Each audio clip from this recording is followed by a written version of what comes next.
fast, where truth moves faster than a Holstein calf. No waiting on some pretty page. We're charting new ground in the digital age. From genomic codes to row-wide facts, we cut through the noise, no holding back. Not your daddy's dairy news tonight. We're sparking debates with every insight. The ring's not where the real fight's at. It's in the data, in the channel chat. From pasture to processor to your morning cup, we're raising the stakes. Try and get ahead of herd. Yeah! Where the future's more than just a word. Ahead of herd. Come on! The bullvine's calling, let your voice be heard. Welcome back to the Bullvine Podcast, where we cut through dairy industry noise to get you the insights that actually matter for your operation. Yeah, and today we are diving deep into a massive feature piece about a literal physical mismatch happening on farms right now. Right, because right now, across North America, there are just thousands of you out there walking your freestall barns, looking at older cows that are breaking down, like highly productive cows walking with a limp, or just completely failing to hit their peak yields. Yeah, and almost universally, you might be thinking you have a genetics problem. Exactly, or you think you have a hoof health problem, or, I don't know, a bad batch of feed. Or just bad luck with a specific sire line, right? Yeah, but the data we are pulling apart today shows that in a massive percentage of these cases, you do not have a genetics problem. No, you really don't. You do not have a hoof problem. You have a concrete problem. Yeah, that is the brutal truth of it. And the difference between a highly profitable, long-lasting cow and a catastrophic capital loss comes down to a missing 4 inches. It sounds crazy, but it's entirely true. So our mission today is to unpack what is arguably the most massive, yet, entirely visible efficiency leak in modern dairy farming. It really is hiding in plain sight. I mean, you can walk onto almost any dairy built during that massive expansion era of the 1990s or early 2000s and just see this physical mismatch happening in real time. Yeah, we have a huge stack of sources to go through today. We're looking at recent genetic index revisions, deep facility data from the University of Wisconsin's DairyLand initiative. Which is the gold standard for this stuff. Absolutely. Plus some foundational research on cow behavior and a couple of incredible real-world farm case studies. And every single piece of this literature points to an undeniable reality. Over the last 20 to 30 years, the modern Holstein cow's genetics have been fine-tuned into an absolute marvel of production. She is a high-performance, massive engine. Right, but we are still trying to park that massive engine inside the exact same concrete chassis that we poured 3 decades ago. And the frame of that old chassis is just cracking under the biological stress. So we aren't going to just skim the surface today. We're going to tear it apart from the ground up. Yeah, we have to, because the financial stakes right now are just unprecedented. So let's start with the physical reality. Let's talk about the stall gap. Because if you tell a farmer that their cows are too big for their stalls, the initial reaction is usually defensive. Oh, for sure. Because you look at your herd every single day, so that slow generational creep in frame size is practically invisible to you. Right. But to really set the stage for how drastically the modern Holstein has changed, we don't have to rely on anecdotes. We just have to look at what the Holstein Association USA was forced to do in late 2024. Yeah, this was a massive shift. So for decades, the Holstein Association evaluated cow stature using a very specific linear scale. And that scale historically ran from 51 inches at the bottom end to 61 inches at the top end. Exactly. That was the window of expected biological variance for a mature Holstein. But the breed just kept growing. They just wouldn't stop. Right.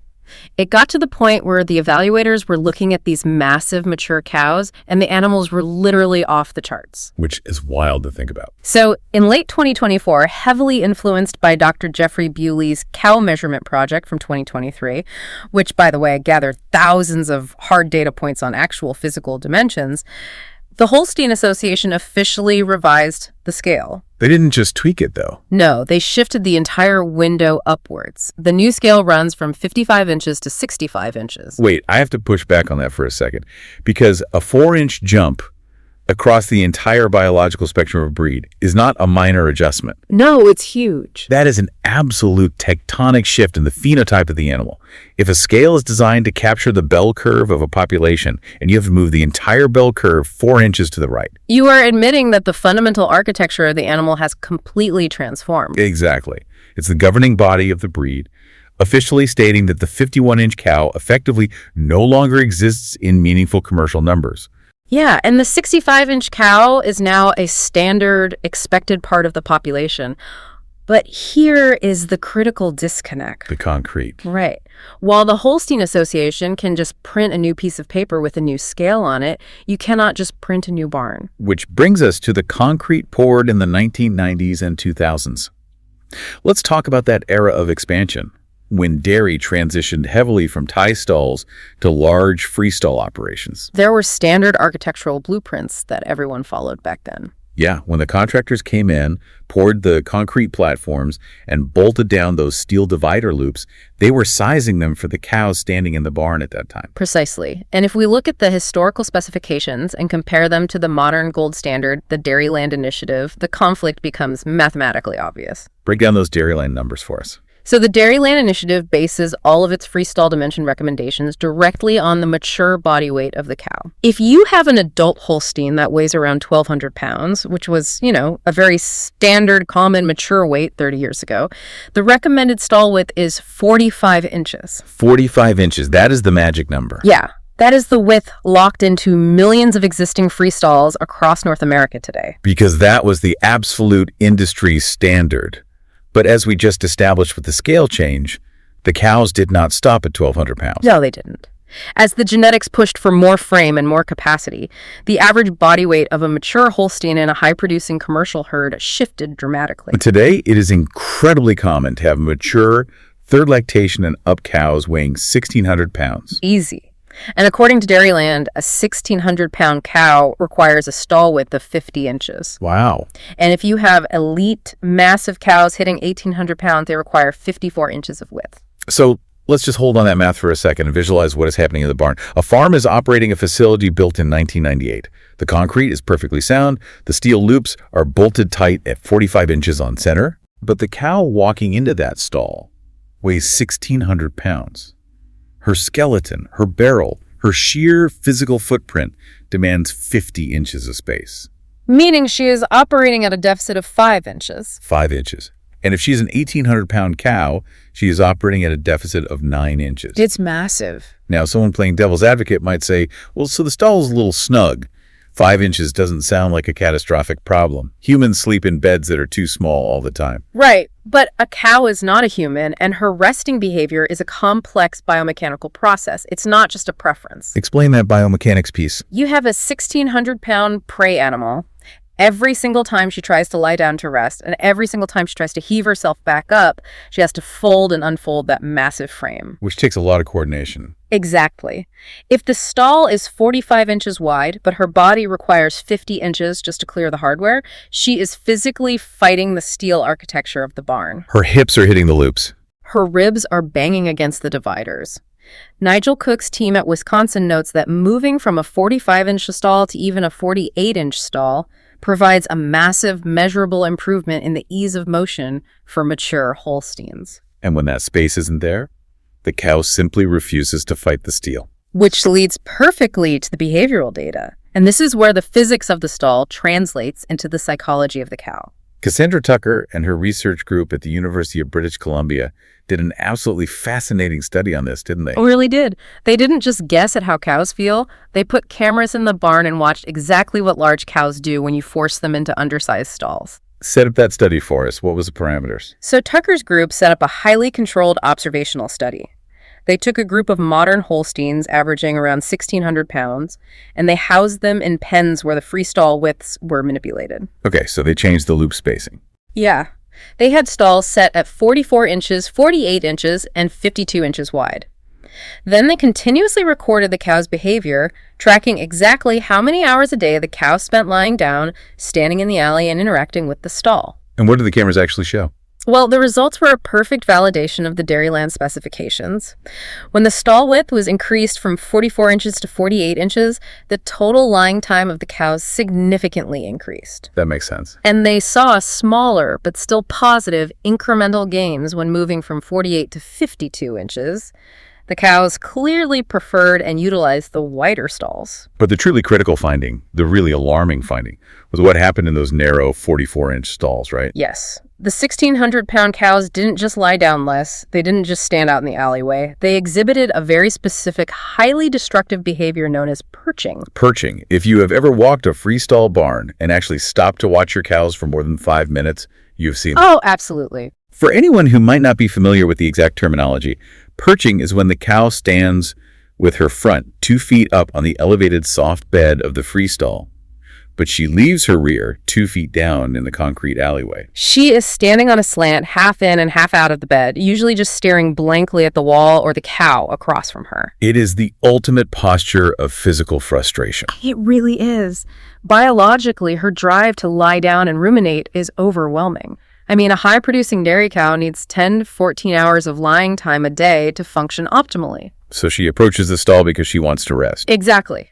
But as she puts her front feet in, her spatial awareness, her proprioception, evaluates the distance between those steel loops. And her brain calculates the risk. Yeah, her brain says, if I try to fold my 1,600-pound body into that 44-inch gap, I'm going to get stuck. I'm going to hit bone against steel. And more importantly, when I try to lunge forward to get back up, I won't have the clearance. Right, so her survival instinct overrides her desire to rest. She refuses to go all the way in, but she refuses to walk away. She compromises. She perches. And I really want to hammer this point home, because it is so easy for farm management to walk past a row of perching cows, see them quietly standing there, and just think, oh, they're being quirky today. Or they're just waiting for the feed truck. Exactly. We tend to anthropomorphize and think they're just mildly uncomfortable. But we need to explain the sheer physiological violence that perching inflicts on the cow's anatomy. It is brutal. Imagine you are forced to wear a pair of heavy work boots that are 2 sizes too small. That alone is agonizing. Right. But now, put on a 100-pound backpack, walk over to a staircase, put the toes of your boots on the bottom step, leave your heels dangling off the edge, and stand perfectly still for 4 hours. Yeah, that analogy perfectly maps onto the bovine anatomy. The sheer mechanical load on your arches, your ankles, your Achilles tendon, your tissues would begin to tear. You would do permanent damage to your feet. We have to dive into the internal structure of the hoof to understand why this is a death sentence for longevity. Break it down for us. So, a mature Holstein is a 1,600-pound animal designed to distribute her weight dynamically while walking, or to take the weight off her feet entirely while lying down. Right. When she perches, she is drastically increasing her standing bouts, and she is doing it at an unnatural angle. All of that weight shifts forcefully to the rear claws, which are resting on hard concrete covered in manure. So what exactly is breaking inside the hoof? Well, inside the cow's hoof capsule is a bone called the pedal bone, or the third phalanx. This bone does not sit flat on the bottom of the hoof. Okay. It is suspended inside the hard keratin capsule by an intricate, highly vascularized network of connective tissues called the suspensory apparatus, and it is cushioned at the bottom by a fat pad called the digital cushion. It's basically a biological shock absorber system. Exactly. But it is a shock absorber designed for intermittent use, not continuous static crushing. Ah, I see. When a cow perches for hours on end because her stall is too small, that suspensory apparatus is subjected to continuous, unnatural overloading. The tissues become inflamed. And then what happens to the bone? The pedal bone literally begins to sink downward inside the hoof capsule.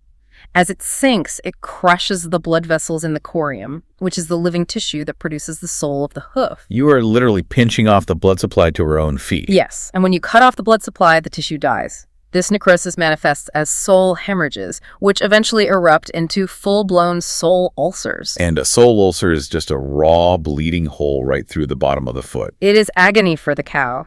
And here is the brutal reality that the industry struggles to accept. Once that pedal bone sinks and causes permanent structural changes inside the hoof capsule, there's no curing it. You cannot regenerate a crushed digital cushion. No, you cannot pull the pedal bone back up. As the veterinary literature makes clear, once a cow develops a severe sole ulcer due to this mechanical overload, she will be a chronic lame cow for the rest of her life. You were just managing her pain at that point. Yeah, you're trimming around the ulcer, applying blocks, giving her anti-inflammatories, until her production drops so low that you're forced to put her on a trailer and cull her. This is exactly why we say you don't have a hoof problem, you have a concrete problem. Exactly. The concrete is forcing the perching, The perching is sinking the pedal bone, and the sunken bone is causing the ulcer. The ulcer is just a final symptom of a 5-inch deficit in stall width. It's a mechanical failure, not a biological one. So the physical distress is obvious. The cows are trapped in a cycle of frustration, destroying their own feet because the architecture won't let them rest. Right. But this is the Bovine Podcast, and we talk about the business of dairy. Follow the money. Exactly. Yeah. How does a cow standing awkwardly in a stall translate into the financial spreadsheet?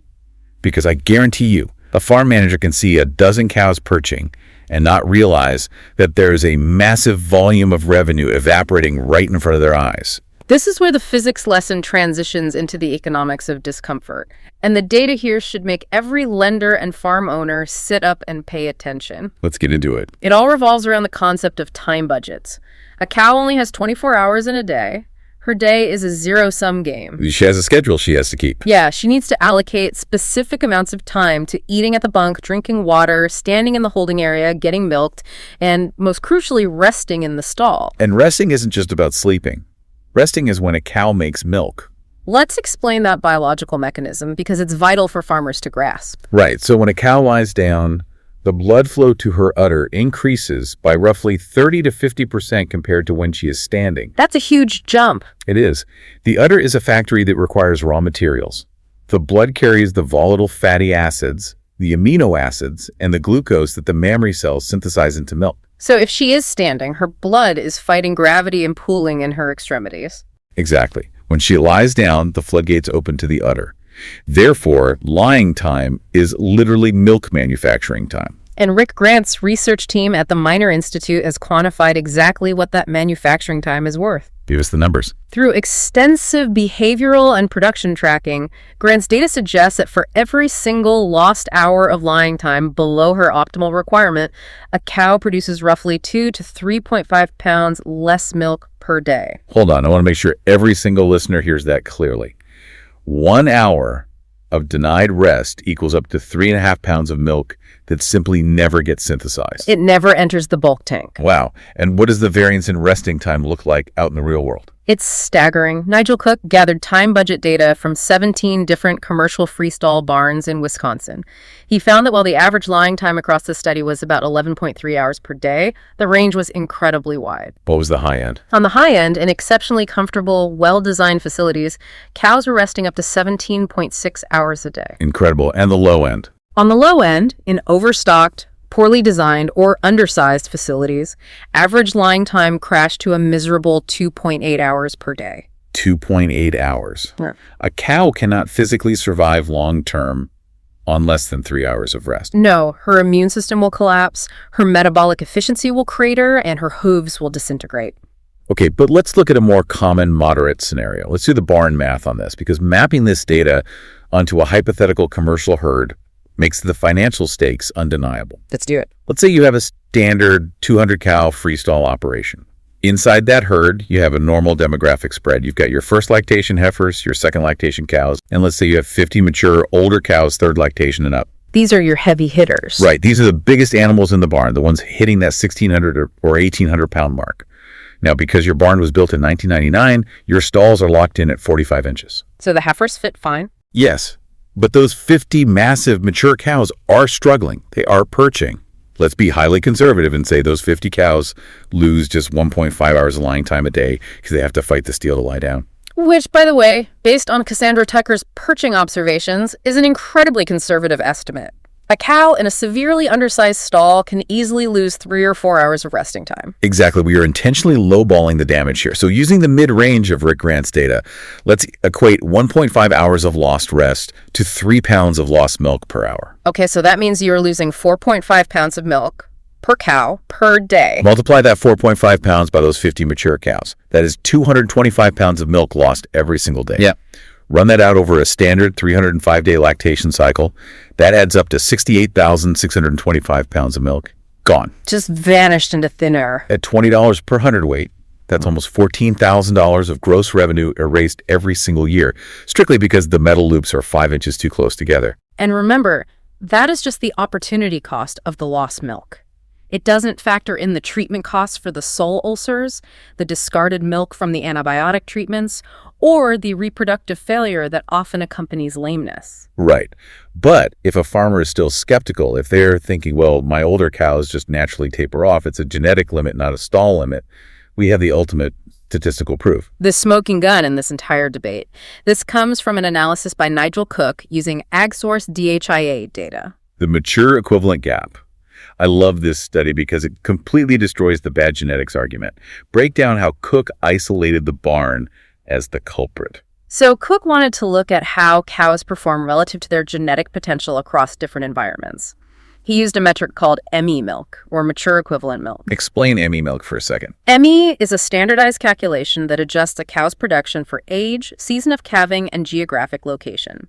It essentially allows you to compare a 2-year-old heifer's production to a 5-year-old cow's production on an apples-to-apples basis. Got it. Cook looked at the ME milk gap between first lactation cows and mature third-plus lactation cows.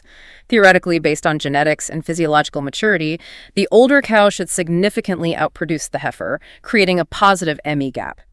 Because the mature cow has a fully developed mammary system, a larger rumen capacity, and she isn't partitioning nutrients into growing her own skeleton anymore, she is a fully online milk factory. Exactly. So Cook looked at the data across 2 distinct housing types. First, he looked at large herds with more than 500 cows. In the U.S., these are almost exclusively freestall operations. And what did he find? In these freestall herds, he found a massive ME gap. The mature cows were producing 1,046 kilograms less than their mature equivalent potential suggested they should, relative to the heifers. 1,046 kilograms. That is over 2,300 pounds of milk missing from the mature cow's expected output in a single lactation. Yes. The mature cows in the freestalls were severely underperforming, but here's the genius of Cook's comparative twist. He then ran the exact same analysis on herds with under 100 cows. Which are housed differently. Right. In Wisconsin, these smaller herds are predominantly tiestall operations.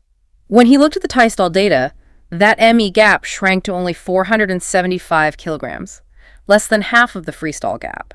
I want to pause and make sure the sheer magnitude of this finding lands.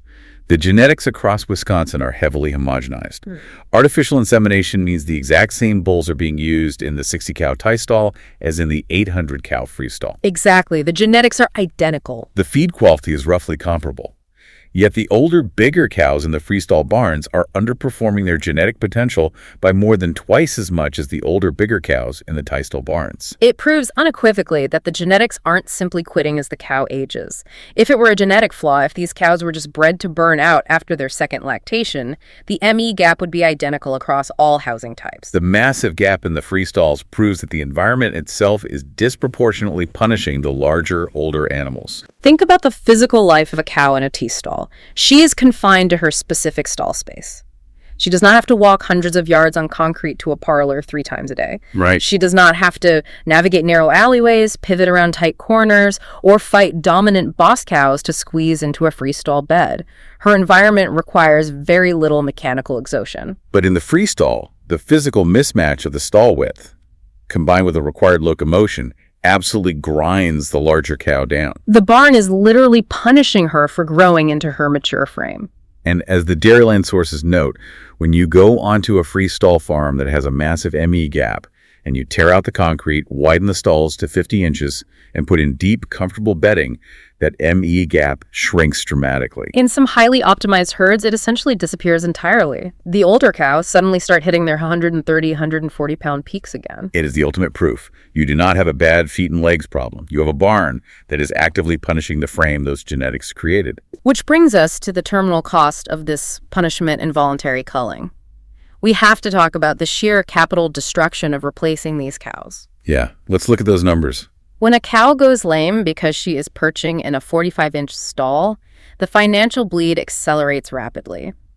A 2022 study out of the University of Wisconsin conducted a deep economic analysis of lameness. Factoring in all the hidden costs. Right. They factored in the discarded milk, the cost of veterinary blocks and wraps, the extra labor required to fetch the cow and treat her, and the massive drop in fertility that accompanies chronic pain. They pegged the conservative cost of a single severe lameness case at roughly $337. And that $337 is just the operational bleeding. The real catastrophe happens when the trimmer says she's not going to recover and you have to cull her. Yeah. Let's talk about replacement costs right now. Because the macroeconomic environment of the dairy industry has completely inverted over the last 3 years. We used to have an abundance of cheap replacement heifers. If a cow went lame, you culled her, took a small hit, and brought in a $1,500 heifer. But the rise of beef-on-dairy crossbreeding has decimated the availability of berry replacements. Farmers started breeding their bottom 50% of cows to Angus or Charolais to get a premium beef calf. Which meant they stopped raising as many purebred Holstein heifers. Exactly. And that massive supply shortage has collided with strong milk prices, driving the cost of a replacement animal to astronomical heights. Looking at the USDA agricultural prices data, the trend line is terrifying for anyone with high cull rates. It really is. In April of 2024, the average price for a replacement dairy heifer was already high at roughly $2,140. And then it just kept going up. By October of 2025, that national average price hit an all-time record of $3,110. And in highly competitive milk sheds like parts of California, Texas, or the upper Midwest, top-tier replacement lots have been clearing auction blocks at north of $4,000 a head. $4,000 to replace one cow. And this is the crux of the entire stall gap issue.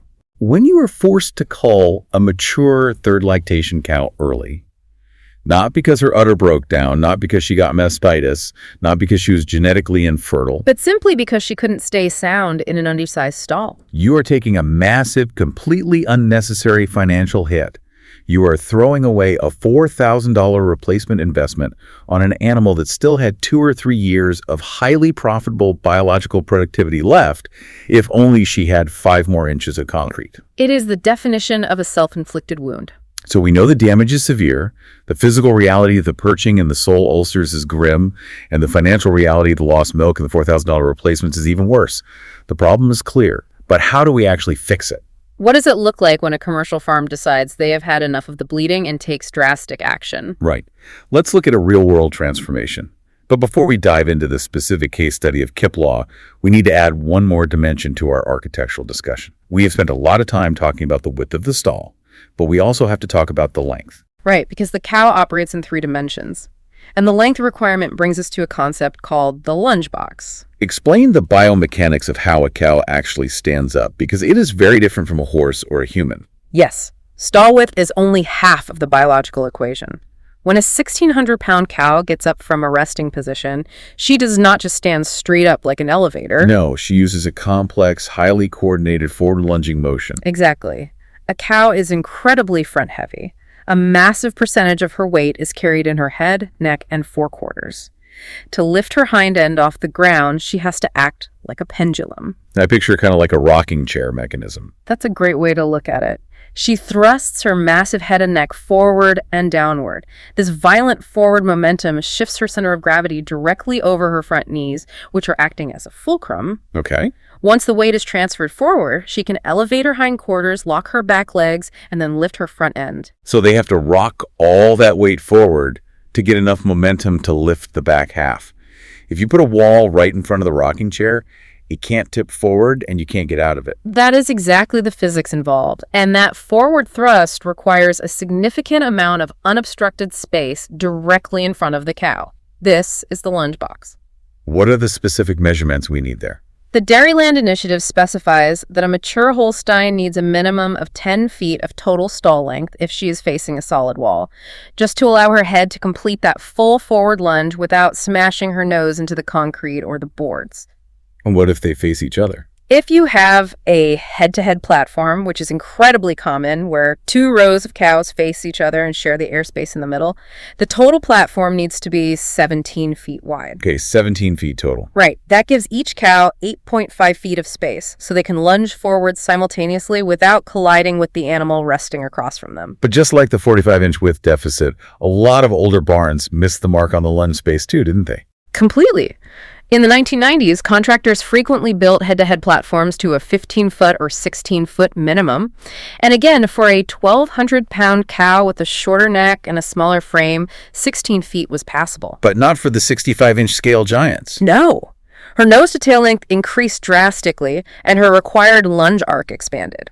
If a head-to-head platform is only 16 feet wide, a modern 1,600-pound cow physically cannot lunge straight forward. Because her head will enter the space of the opposing cow. Exactly, leading to intimidation and aborted rising attempts, or she will hit a restrictive neck rail.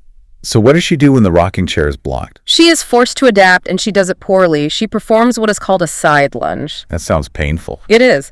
Instead of thrusting her head straight forward into the open space, she throws her head and neck aggressively to the side into the space occupied by the adjacent stall. Which means twisting her whole body. Yeah, to do this, she usually has to contort her spine and twist her neck under or over the steel divider loop. It requires immensely more effort, it puts unnatural torque on her joints, and she often ends up banging her ribs or hips against the hardware. And the behavioral ripple effect of this is terrible. Yes. If a cow knows she has to side lunge to get up, she will actively change how she lies down. Right. To give her head more room to swing sideways, she will start lying diagonally in the stall instead of perfectly parallel to the dividers. When she lies diagonally, her hindquarters shift closer to the back curb. That means her udder is resting closer to the manure in the alleyway. Which drastically drives up environmental mastitis risk. And it also means her hind legs might hang off the edge of the curb, causing further claw damage. And ultimately, if the side lunging is too painful, it just exacerbates the perching behavior. She just won't lie down at all. Which brings us perfectly to the case study of Kip Law. I love highlighting this operation because it represents the absolute breaking point of this structural mismatch, and it shows the incredible power of fixing it. Tell us about Kip Law. Kip Law runs a commercial herd in Sherburne, New York. And before he made his massive transformation, the physical reality of his setup sounded like an absolute operational nightmare. He was operating a 70-cow pipeline tiestall barn. Okay. But he had grown his herd, so he had more cows than he had stalls. He was essentially hotbedding the cows. In an interview with Progressive Dairy, he laid the problem out bluntly. He stated that his stalls were, in his own words, too small for Holsteins. And think about the human toll that takes. He had a facility that had completely lost pace with the biological reality of the animals it housed. Because he had more cows than stalls, and the stalls were too small, he couldn't just bring the herd in and milk them. No, he was forced to continuously rotate animals in and out of the pipeline just to get everyone milked. We are talking about a daily chore process that was taking roughly 6 hours every single milking. That is 12 hours a day of nothing but fighting the barn. It's insane. You have massive animals scrambling in and out of beds that don't fit them. They are stressed, they are stepping on teats, they are slipping on the concrete, and they are constantly struggling with the physical limitations of the environment. And the farmer is burning out right alongside them. And as the industry sources frequently point out, if you looked at the genetic proof sheets for Kip Law's herd, nothing would have told you why that farm was struggling. Because his sires were fine. His feeding program was fine, but his production was suppressed by the architecture. So Kip Law reached his breaking point and made a massive, highly leveraged decision. He didn't just try to breed smaller cows over the next 5 years. No, he decided to change the environment. He secured the capital, took a sledgehammer to the old paradigm, and built a brand new freestall facility. He put in a modern double-8 parlor to fix the milking bottleneck. But most importantly, he installed deep sand bedding, he ensured there was massive unobstructed lunge space, and he sized the width of the stalls specifically for modern, mature Holsteins. And the timeline of the results is what every skeptical listener needs to pay attention to. Because we aren't talking about a multi-generational genetic shift that took 5 years to materialize. Right. We are talking about immediate mechanical relief yielding immediate explosive biological results. Within exactly 3 weeks of moving the herd out of the cramped tiestall and into the properly sized, sand-bedded freestall barn, milk production jumped by 8 pounds per cow per day. 3 weeks, 8 pounds. That is the exact same herd, the exact same genetics, the exact same rumen microbes. The only variable that changed was that the cow was suddenly allowed to lie down comfortably and lunge forward naturally. And the compounding effects didn't stop there.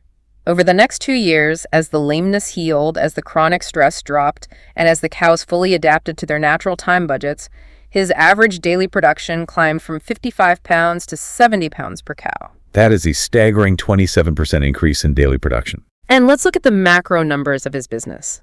Because he gained so much efficiency and his cows were staying in the herd longer, his milking herd grew from 80 cows to 130 cows. His overall daily milk volume shipped off the farm effectively doubled. And perhaps the most critical health indicator, his somatic cell count, which measures udder inflammation and mastitis, plummeted down to an elite 100,000. That's incredible. Kip Law noted in his interviews that the overall herd health drastically improved, the veterinary bills shrank, and the cows were significantly calmer. You could walk through the barn and the animals were finally at peace. I think the summary quote from the case study analysis really nails the core thesis of our entire deep dive. Same cows, same genetics, new concrete. It is such a powerful testament to identifying and unblocking the actual bottleneck on the farm. When you remove the physical stressor, the genetic potential that was always hidden inside that animal suddenly expresses itself in the bulk tank. Law didn't buy better cows. He just allowed the cows he already had to function. It is a profound, undeniable proof of concept. But, and this is a massive but for the farmers listening, we have to acknowledge reality here. Building a brand new, state-of-the-art freestall barn with sand separation and a new parlor is an incredibly capital-intensive endeavor. Oh, yeah. We are talking millions of dollars. Not every farm can just secure that kind of financing and pour new concrete tomorrow, which begs a massive, overarching question that we have to answer. If the cows fundamentally don't fit the standard barns, and fixing the barns costs millions of dollars, why on earth did the dairy industry systematically breed cows that don't fit into standard barns in the first place? It seems like a massive, catastrophic, unforced error by the entire industry. It really does. How did this happen? Well, it is one of the most fascinating and arguably frustrating examples of unintended consequences in the history of agricultural breeding. We didn't set out to breed cows that couldn't fit in stalls. It happened through a blind spot in the mathematics of genetic selection. Take us back to when this was first called out. To understand how we drifted into this trap, we have to look back to 2015. We have to look at the 130th National Holstein Convention. Okay. At that convention, a highly respected geneticist named Nate Zwald, who was working with Alta Genetics at the time, gave a presentation that finally put hard, undeniable numbers on a problem that many commercial breeders already suspected was happening. He got up in front of the industry and exposed the hidden trap in the breeding indexes. Exactly. Zwald's presentation centered on highlighting a specific hidden genetic correlation. In the U.S. Holstein population, the data showed a genetic correlation of roughly 0.50 between stature, meaning how tall and massive the cow is, and two major highly desired composite traits. Udder composite, or UDC, and seat and leg composite, or FLC. Right. Okay, let's slow down and translate that for a second, because understanding what a 0.50 correlation means biologically is the key to this entire mystery. Go for it. A correlation of 0.50 means these genetic traits are tightly linked. They move together. So picture a commercial dairy farmer sitting at his kitchen table looking at a bull catalog. He doesn't want giant cows. He just wants cows with great, high, tightly attached udders. They won't break down after 3 lactations. Right. And he wants cows with great feet and legs that will stay sound on concrete. Those are purely functional commercial goals. So he selects semen from bulls that score exceptionally high for UDC and high for FLC. But what Zwald revealed is that because of that 0.50 genetic correlation, by aggressively selecting for good udders and good feet, that farmer was unconsciously automatically pulling the genes for massive stature along for the ride. That is exactly the trap. It is a concept in genetics known as pleiotropy, or genetic linkage. The genes controlling the strength of the suspensory ligament in the udder and the genes controlling the depth of the heel and the angle of the hoof are statistically tied to the genes controlling skeletal growth. As Wald told the crowd back in 2015, we think we are selecting for better UDC and FLC, but the unintended effect is that we are also consistently making bigger cows. And he illustrated the sheer absurdity of this trap perfectly using what he called the TPI game. The TPI game. Let's define TPI for a second. TPI stands for Total Performance Index. It is essentially the ultimate scorecard for a Holstein bull. When the genetic evaluations come out, bulls are ranked by their TPI. A high TPI bull gets the elite marketing, a full-page ad in the magazines, and the semen sells for $50 or $100 a straw. A low TPI bull gets ignored. Right. It is the economic driver of the genetics industry. Zwald presented 3 hypothetical, mathematically modeled bulls to the convention. Okay. He made all 3 bulls identical in the traits that actually make a farmer money. They had the exact same pounds of milk, protein, and fat. They had the exact same health traits, the exact same somatic cell scores, and the exact same daughter pregnancy rates. Functionally, from a purely commercial production standpoint, these 3 bulls were biological clones. Yes. The only variable he changed between them was about 1 single point on type traits. specifically the predicted transmitting ability for type, or PTAT, which heavily influences feet, legs, and udders. So Bull A has slightly prettier type traits than Bull B, and Bull B is slightly prettier than Bull C, but they all make the exact same amount of milk and stay just as healthy. How did that one point of type affect their TPI ranking? The resulting distortion was staggering. Because of how the TPI index formulas were weighted at the time and how heavily the PTAT score is driven by stature, the rankings exploded. The tallest bull, the one with that extra single point on type, was artificially elevated to land around 4th on the overall national TPI list. He is suddenly an elite, world-class sire. Yeah. The moderate bull, who was slightly smaller but otherwise identical in production, sat near 100th on the list. And the smallest bull, the one who would actually fit perfectly into a 45-inch freestall, slid all the way down toward 1,000th on the list. That is insane. Just for being tall, the first bull gets an artificial bump of roughly 115 TPI points over the moderate bull. And let's talk about the economics of semen sales, because that is where the damage is cemented. The tall number 4 ranked bull gets the heavy semen demand. He commands top dollar. The AI companies heavily incentivize farmers to use him. The breeders who produce offspring from that bull can sell their heifers and embryos for massive premiums because they carry those elite TPI numbers. Meanwhile, the monitor bull, who, as the sources explicitly note, has more than enough functional type quality to survive and thrive in a commercial freestall barn, is completely ignored. The semen isn't collected, the lines die out, and the genetics are lost. And this creates a vicious, self-reinforcing economic cycle.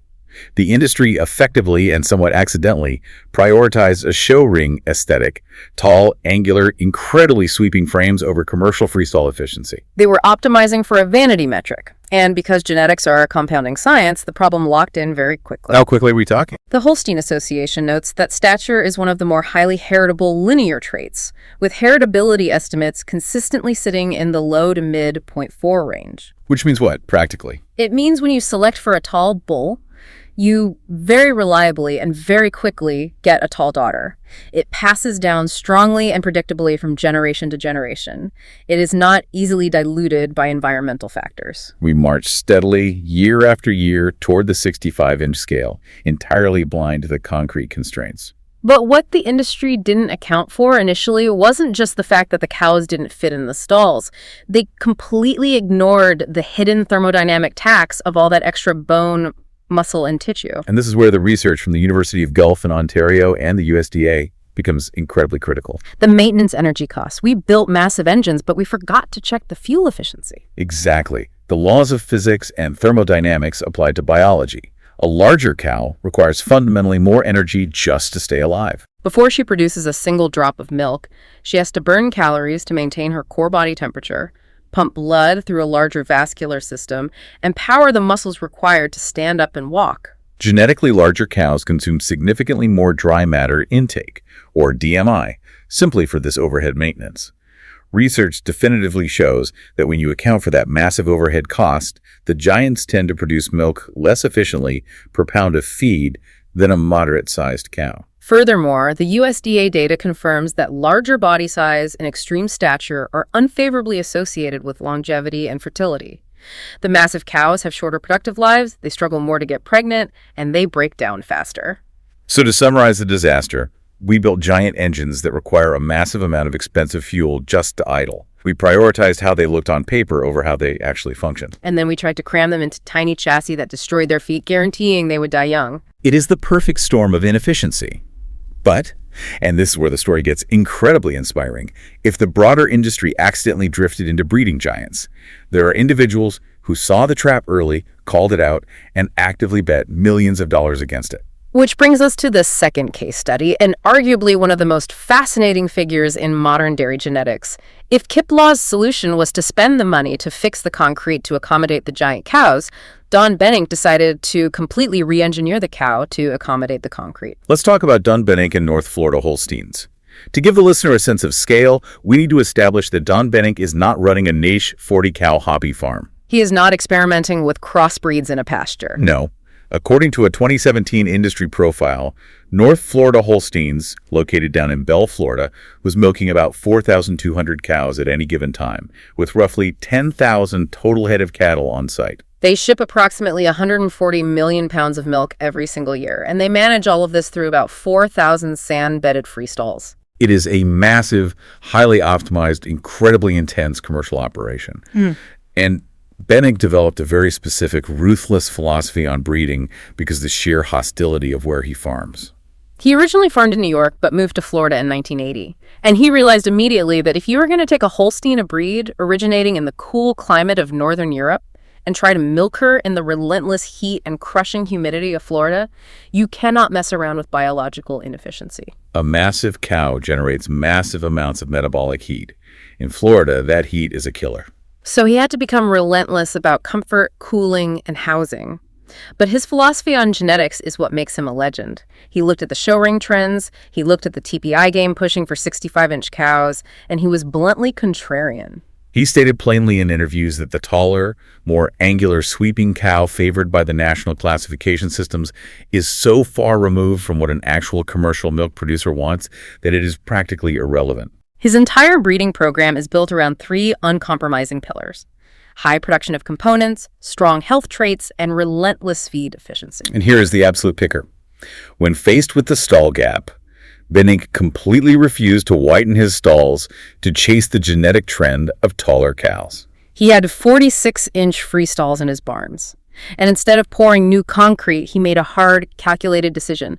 I am going to actively breed a cow that fits the barn I already own. How did he actually do that, though? If the entire national semen supply is dominated by the TPI game pushing tall bulls, how do you swim upstream? He had to build his own mathematical reality. He created his own customized genetic selection tool, which became known as the North Florida Index. Instead of chasing the national TPI points that were artificially inflated by stature and PTAT, his index stripped all the vanity metrics away. It focuses strictly on traits that put cash in the bank: pounds of protein shipped, somatic cell score, daughter pregnancy rate, and calving ease. And most importantly, he actively, intentionally utilized bulls that were negative for stature. While the rest of the industry was pushing that stature linear scale higher and higher, celebrating the giants, Bennick was applying relentless downward genetic pressure on frame size. He essentially told the industry, your math is wrong, and I'm going to prove it.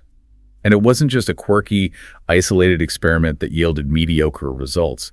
He achieved deep, undeniable, industry-leading genetic success. The sources point out that between 1981 and 2021, over 200 bulls carrying his no FLA prefix were enrolled with the National Association of Animal Breeders. He bred the dam of a bull named Lionel 8.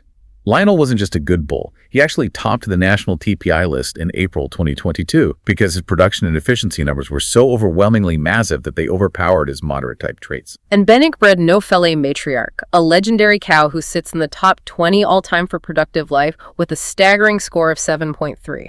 The accolades are undeniable. He achieved 55 dams of merit, 11 gold medal dams, and dozens of cows scoring 93 or 94 points on classification, despite his disregard for the show ring. In 2024, his lifetime of contrarian brilliance was formally recognized when he was honored by the National Dairy Shrine as a distinguished dairy cattle breeder. He proved, beyond a shadow of a doubt, that a farm can achieve elite profitability, massive volume, and functional excellence without participating in the frame size arms race. But what I find really validating about Bennick's story, and what should give every farmer listening a sense of relief, is that he isn't the outlier anymore. For 30 years, he was the lone voice shouting in the wilderness. But today, the rest of the industry is finally waking up, looking at the feed bills, looking at the lameness rates, and realizing he was right all along. The math in the national indexes has unequivocally formally turned against the huge frames. The turning point was really the 2021 revision of the Net Merit Index, which is the USDA's primary economic breeding tool. In 2021, they began placing much stronger negative economic weights on body size. They finally factored the feed bill into the genetic equation. And by the time of the 2025 Net Merit Update, the shift was aggressive. The negative emphasis on body weight composite, or BWC, reached a massive negative 11%. Let's underline that, negative 11%. The national index is now actively, aggressively penalizing bulls for making big daughters. If a bull throws a giant frame, his ranking tanks. Exactly. And they didn't stop there. They added a feed-safe component to the index that reached a massive 17.8% emphasis. The net merit index now actively taxes every single extra unit of body weight composite at roughly 5.5 pounds of dry matter intake per lactation. The economic reality of that thermodynamic maintenance energy costs, the fuel required just to idle the engine, is finally fully reflected in the math. And it's not just a North American realization. Marco Winters, a prominent UK dairy geneticist, has noted the exact same trend across the Atlantic. He travels the UK extensively, and he notes that commercial farmers are constantly saying they do not want bigger cows. Yet the historic genetic trends were forcing larger frames upon them. Now, the UK indexes are also aggressively pivoting to prioritize maintenance, longevity, and feed efficiency over sheer stature. So the governing bodies and the national indexes have caught up? The industry has admitted the error? The question now is, has the individual farm's mating plan caught up? Because if you are listening to this right now and still sitting at the kitchen table blindly picking high TPI bulls that carry positive stature traits, you are buying into an outdated, penalized model that your 1990s freestall barn physically cannot support. Which brings us to the most crucial, practical part of this deep dive. We explored the physical anatomy, the economic math, the genetic history that led us into this trap, and the massive financial leaks it causes. But understanding the history is only valuable if it changes how you manage your herd tomorrow morning. All right, so a farmer just finished milking and is driving to the feed store. What are the things they need to remember from today? How do we triage this? It starts with establishing absolute objective truth. It starts with what the sources call the 5-minute barn audit. Before you look at another semen catalog, before you schedule a meeting with your breeding rep, and certainly before you fire your hoof trimmer, you need to establish the precise physical baseline of your facility and your cows. Step 1 of the audit. Grab a literal tape measure. Do not trust the original blueprints from 1998. Because contractors make changes on the fly. Walk out to your mature cow pen, walk into the stalls, and measure at least 5 of them. You measure from the absolute center of one scale divider loop to the center of the adjacent loop. What is that distance? Write it down. Then you need to find out how big your cows actually are.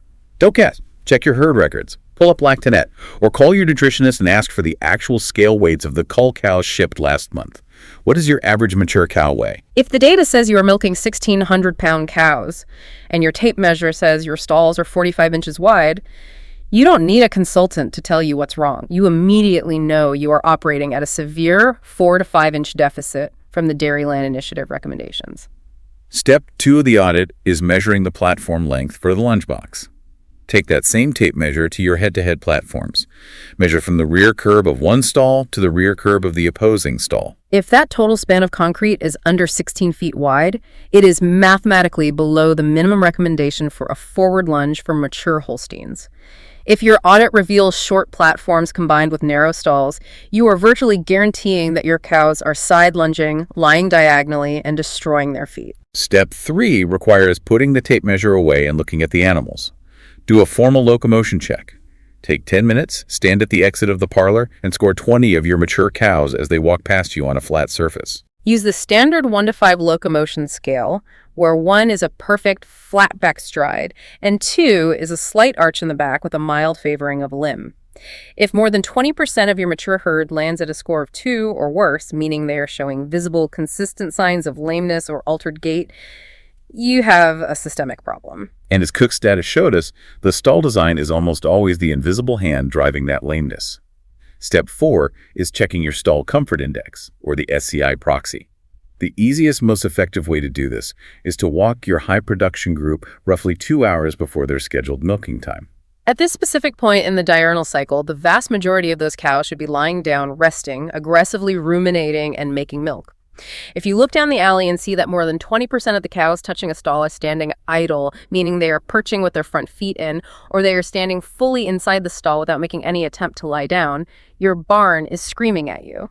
That is not a behavioral quirk. That is a red alert mechanical comfort problem. Okay, so a manager does the audit. They measure the loops, they score the locomotion, and the results are terrible. The stalls are 45 inches, the cows are 1,650 pounds, 30% are perching, and lameness is creeping up. The reality sets in. How do we fix it without bankrupting the farm? The sources break this down into a really clear, pragmatic timeline. Let's look at month 0 to 3. The immediate goal here is stop the growth. You can stop making the mismatch worse today, and it won't cost you a single dollar in concrete. You implement a strict, unbending hard cap on your genetic mating lists. You write it down as a non-negotiable rule for your farm, and you hand it to your AI representative. Absolutely no sires with a Stature PTA greater than 0.0, and absolutely no sires with a body weight composite greater than 0.0. You just freeze the frame size immediately. You draw a line in the sand. There is absolutely no financial, logical, or biological case for adding more skeletal frame to a herd that is already trapped in a tight barn. Instead of chasing type composites that drag stature along as a penalty, you pivot your genetic selection entirely to traits that actually pay the bills in your current constrained environment. You select relentlessly for productive life, daughter pregnancy rate, and individual-specific locomotion traits like rear lay view and foot angle, which actually dictate hoof survival. Okay, so the genetic growth is capped. The future is protected. But genetics take 3 years to materialize into a milking heifer. What do we do in months 0 to 6 to help the giant 1,700-pound third lactation cows that are struggling in the barn right now? The sources call these the cheap comfort wins. Behavior, hoof health, and time budgets cannot wait a year for a remodel. You need immediate management-level interventions. First, attack your stocking density. If your stalls are 45 inches, they are physically difficult to use. When stalls are difficult to use, competition for the best or most accessible stalls skyrockets, leading to bullying by dominant cows. You must drop the effective stocking density in your fresh pens and your high cow groups to below 110% if at all possible. Reducing crowding instantly lowers the stress and the wait times for a bed. Second, you tighten up the bedding management to an obsessive degree. If the stall is already 5 inches too narrow, do not make the situation worse by forcing the cow to lie down on a hard, unforgiving surface. If you are on sand, fill the beds deeper and level them more frequently to remove the craters that trap the cow's legs. If you are on mats or mattresses, pile on the sawdust or dry manure solids. You want that bed so soft that it entices the cow to overcome her fear of the narrow loops. Third, check your ventilation at the micro level. Walk the pens with a handheld anemometer and measure the airspeed exactly at the cow's resting level, down near the concrete. If the airspeed is under 1 meter per second, you are heavily exacerbating the stress. Remember, big cows generate massive amounts of metabolic heat. If they are perched in a hot, stagnant, humid barn, they will stand even longer to expose more surface area to try and cool themselves.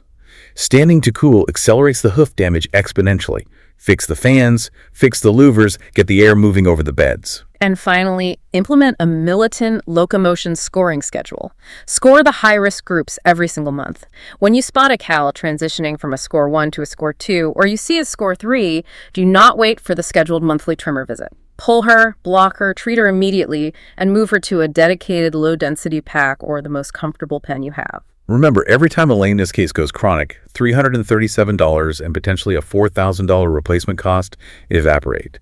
These immediate interventions cost operational time, management focus, and minor budget adjustments for bedding. They do not require six-figure capital investments. But collectively, they can claw back a few pounds of milk per cow per day, drastically slow the lameness cascade, and buy you time within the first 6 months. But eventually, you cannot manage your way around physics forever. Eventually, we have to deal with the concrete. Which brings us to month 6 to 18, the pilot pen. I absolutely love this strategy because it grounds theoretical advice in gritty farm reality. I don't need to walk into the bank tomorrow and ask for a massive loan to tear down a 500-cow barn. You just fix one single pen. It is the ultimate low-risk proof of concept for your specific herd, managed by your specific team. You select your highest value group, usually the fresh cows or the top-tier production string. You go into that single pen, you fire up the grinders, and you widen the stalls. You unbolt the divider loops, you move them, or you replace them with a more accommodating shape. If your cows weigh 1,600 pounds, you follow the Dairyland table and set those loops to 50-inch centers. And let's address the immediate pushback you will get from the farm manager when you suggest this. When you move stalls from 45 inches to 50 inches in a fixed-size pen, you are mathematically going to lose total stall count. If a pen had 100 stalls at 45 inches, it will only have 90 stalls at 50 inches. Managers hate losing stalls because they think they're losing capacity. Yes, the instinct is to maximize the physical head count, but you have to push through that friction. Even if moving them to 50 inches means you lose 10 total stalls in that pen, you do it anyway, because the data is crystal clear.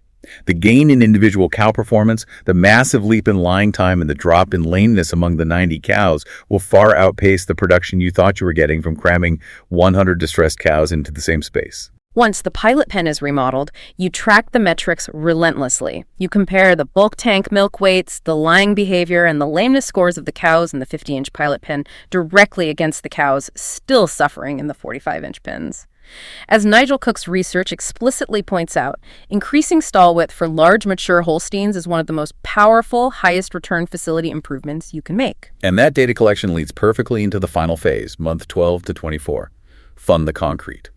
Because now you aren't guessing. You aren't operating on faith or academic theory. You have hard, undeniable financial data generated by your own cows on your own farm. Let's look at the financial leverage. Let's say that between freezing the genetics to stop the bleeding, improving the bedding, and widening that pilot pen, you managed to add just 4 pounds of milk per cow per day across a 200-cow herd. 4 pounds is highly achievable when you relieve a severe stall gap. That translates to 800 pounds of extra milk a day. Over a full 305-day operational year, you are looking at roughly 244,000 pounds of additional milk shipped. Depending on current component prices, fat premiums, and feed margins, that is a massive, highly profitable influx of gross cash flow. And that doesn't even count the money saved by slashing your cull rate and avoiding those $4,000 replacement purchases. And that completely changes the dynamic of the conversation with your agricultural lender. You aren't walking into the bank with a magazine article saying, hey, a guy in New York built a new barn and got 8 pounds of milk. Can I borrow $500,000 to tear up my concrete? No.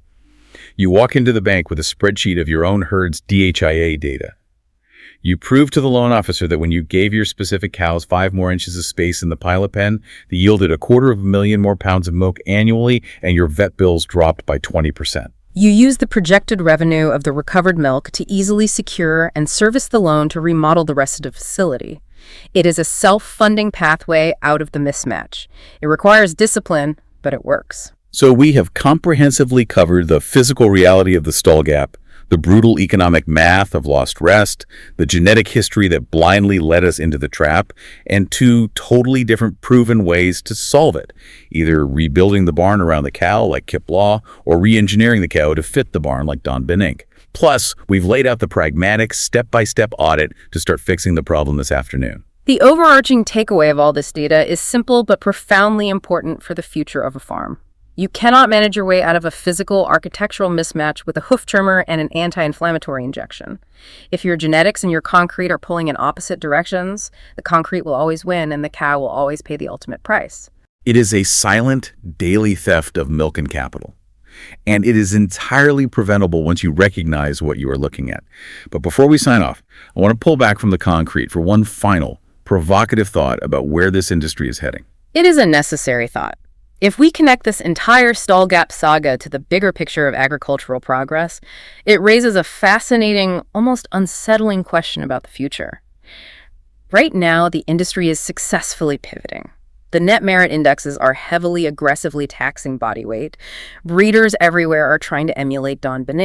They are heavily indexing for smaller, incredibly feed-efficient cows that still push out massive elite volumes of milk. We are actively building the ultimate hyper-efficient metabolic engines. We want a 1,300-pound cow that makes 150 pounds of milk a day. Exactly. But if we spend the next decade successfully shrinking the skeletal chassis of the cow down to perfectly fit the 45-inch stall, while simultaneously demanding she process enough feed to produce 150 or 160 pounds of milk a day, are we simply moving the bottleneck from the outside of the cow to the inside? We solved the skeletal mismatch.